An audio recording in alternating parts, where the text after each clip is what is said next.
Do hearing aids damage your ears? This is a question I get in my hearing clinic from time to time. And this week's topic about ear damage is a follow-up to last week's topic, which was, do hearing aids make your ears weak? Actually, a very different topic. Hi, I'm Hainan with Hainan's Ear Tips, where I bring you tips and tricks about better hearing with or without hearing aids. So, why would people think that hearing aids might damage your ears? Well, think about it. A hearing aid is an amplifier. It makes sound louder. We all know that loud sounds can damage your ears. Over time, they cause the sensitive little hair cells. I'm not talking about the hair you feel if you stick your finger in your ear. These are the hair cells in the inner ear, which is deep in the skull.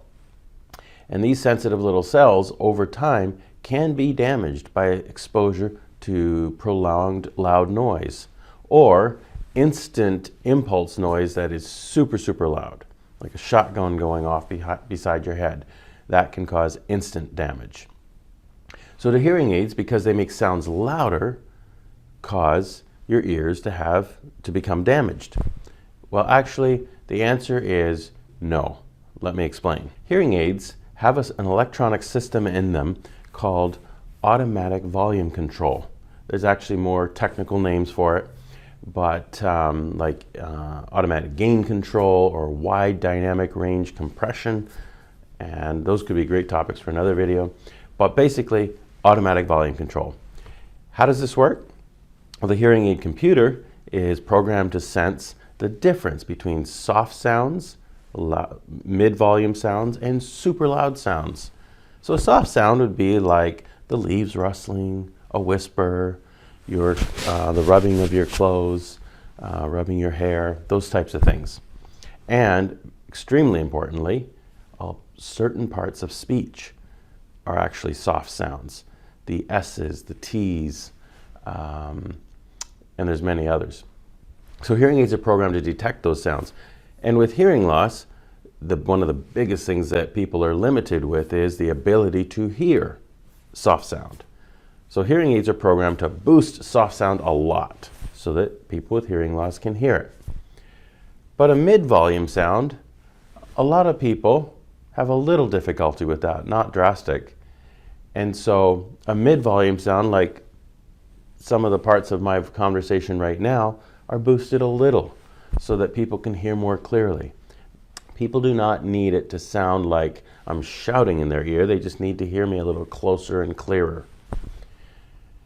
And then there's loud sounds. For example, a dog barking nearby, or a fire truck going by, or a jet engine flying overhead. Those are loud sounds, and many, many people with hearing loss do not need help hearing those sounds. They hear them just fine. And so the hearing aids are programmed to not over-amplify sound. They don't do anything with a loud sound in many cases. Furthermore, when we do a hearing test, we actually test your tolerance for loud sound. We call it a UCL, uncomfortable listening level. And we want to know that because people with hearing loss can't handle sounds as loud as people with normal hearing. And so it reduces the range of sound that they can both hear and tolerate.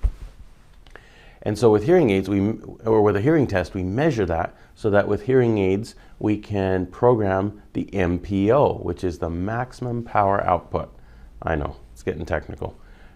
Point being, we make hearing aids so they don't make sounds too loud for you. So do hearing aids damage your ears? No. This automatic volume control system makes it so you hear the sounds you're missing, but are not harmed by sounds that are too loud for your hearing system. If you wear hearing aids, you might argue the point here and say, oh, but I'm sure. I've been wearing hearing aids for a while now, and I feel like my hearing is definitely worse. What's up with that? The answer to that is, your hearing is not worse, but the contrast is there. Your brain is now used to having a more full, expanded hearing signal, and when you take those hearing aids off, the brain is basically saying, I can't hear. Where did that fullness go, that richness? Everything is muffled now. And it's really a matter of contrast. And as if you watched last week's video, while you might think it's making your ear weaker, your brain weaker, wearing the hearing devices, even though the contrast seems so great when you take them off or when you put them on, it's actually healthier for your brain. So have a look at last week's video, do hearing aids make your ears weak? Next week I've got a different question I want to address, and that is my hearing normal for my age? Another question I get from a lot of people. See you next time.